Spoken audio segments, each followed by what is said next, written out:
मंडल में एनडीए को लगभग 26 लाख वोट मिले हैं। इंडिया गठबंधन 1 लाख वोट कम पाकर भी शानदार प्रदर्शन करने में कामयाब रहा।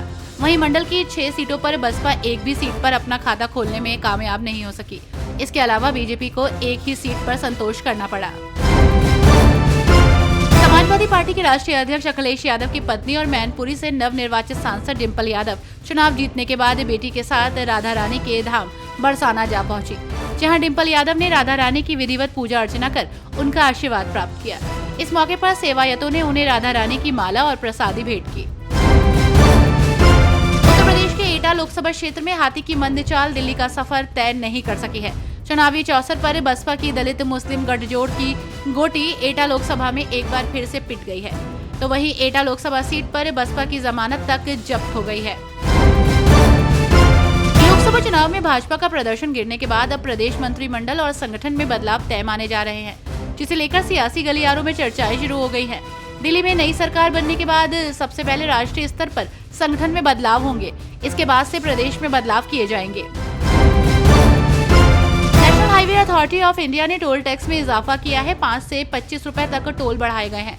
आपको बता दें कि बस से सफर करने वाले यात्रियों को अब गोरखपुर और आसपास के टोल प्लाजा पर उन्हें बस के टिकट पर अतिरिक्त पैसे नहीं देने होंगे।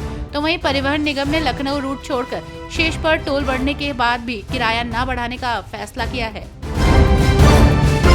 गोरखपुर सदर और बांसगांव संसदीय सीट पर भाजपा प्रत्याशियों को जीत मिली है, लेकिन वो पोस्टर बैलेट में हार गए थे।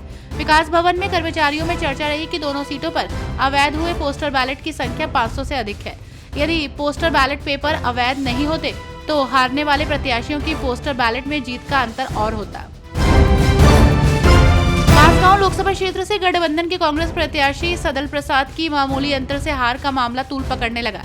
अब ये मामला कांग्रेस हाईकमान तक पहुंच गया है, जहां अब उन्हें मार्गदर्शन का इंतजार है। हालांकि सदल ने न्यायालय की शरण लेने की भी तैयारी कर रखी है। लोकसभा चुनाव के परिणाम भाजपा के रणनीतिकारों के लिए एक बड़ा झटका है। गोरखपुर और बांसगांव लोकसभा सीट पर पार्टी जैसे तैसे जीती, लेकिन पिछले मुकाबले से वोट घट गए। दरअसल भाजपा पहले से ही ये मानकर बैठी थी कि श्री राम मंदिर के भव्य निर्माण से धार्मिक भावना मजबूत होने से हिंदू समाज एक मुश्त उनके पक्ष में ही वोट करेगा, लेकिन इसी अति आत्मविश्वास ने भाजपा को घुटनों पर लाकर खड़ा कर दिया। मथुरा से भाजपा प्रत्याशी हेमा मालिनी द्वारा लगातार तीसरी जीत दर्ज करने से पार्टी पदाधिकारियों और कार्यकर्ताओं में खुशी है, जिसको लेकर हेमा मालिनी के आवास पर वृंदावन में उन्हें बधाई देने वालों का तांता लग गया। इधर बसपा और कांग्रेस के खेमे में हार के कारणों पर मंथन शुरू हो गया है। देश की सबसे बड़ी पंचायत में अब शाहजहांपुर जिले के 3 नेता ताल ठोकेंगे। जिले के स्थानीय सांसद अरुण सागर के अलावा पीलीभीत से नवनिर्वाचित भाजपा के सांसद जितिन प्रसाद और आमला के सपा सांसद नीरज मौर्य भी शाहजहांपुर के ही रहने वाले हैं। साथ ही शाहजहांपुर इकलौता जिला बन गया है जहां के 3 नेता एक ही चुनाव में सांसद चुने गए हैं।